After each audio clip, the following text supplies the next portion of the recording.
Hello hi जय जगन्नाथ सांग मैंने भिडटा देखु। स्कूल पिलाटे पूरा जली जाइए मुहटा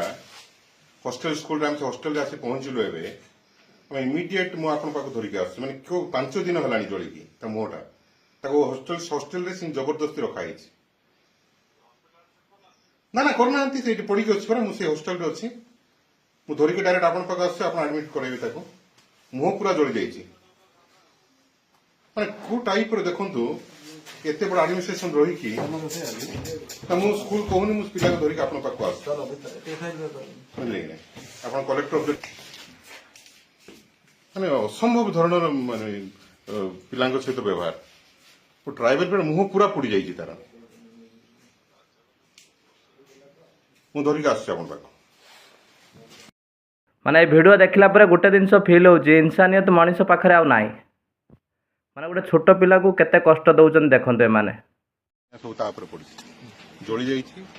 मेडिकल निया जाए हॉस्पिटल निया जाए हॉस्पिटल नहीं ना हॉस्पिटल नहीं ना हॉस्पिटल न नहीं जबरदस्त कहीं माने सरकार एक्सपोज जदि रोसई घरे गोटे छात्र जीव सप्तम श्रेणी छात्र ताहले सरकार एक्सपोज हो पिला रोसई कर घोड़ाई मारी देवाई 9 दिन काल रूम रखा कारण कौन अच्छे आपको सीएससी कोसागुंडा नहीं पारता आणिकी सीधा आणिकी डीएचएस आडमिट कर पारता डीओ एंड डीडब्ल्यू दी जन दायित्व अच्छा कारण 40 सीटेड स्कूल हूँ मास एजुकेशन स्कूल मास एजुकेशन स्कूल और हॉस्टेल हूँ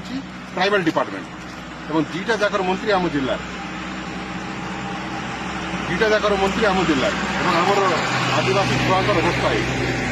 पिला को 9 दिन मेडिकल न दिखाई मारी देवाई चक्रांत चलते अटेम्प्ट टू मर्डर सरकार अटेम्प्ट टू मर्डर और जिला प्रशासन ये संपूर्ण दायी मु नौ पिला कलेक्टर को दान करदे पिला को दिया जिला गणेश्वर बता गाना कब सरकार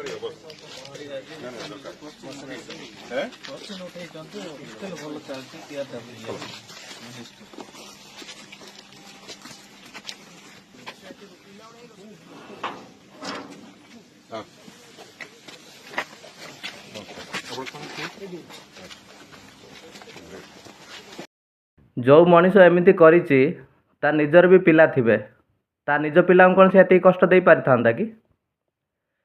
गोटे पिला माने जली जाइछि ताको केते कष्ट होतबो ताको मेडिकल माने मिनिमम मेडिकल ट्रीटमेंट कराइबा कथा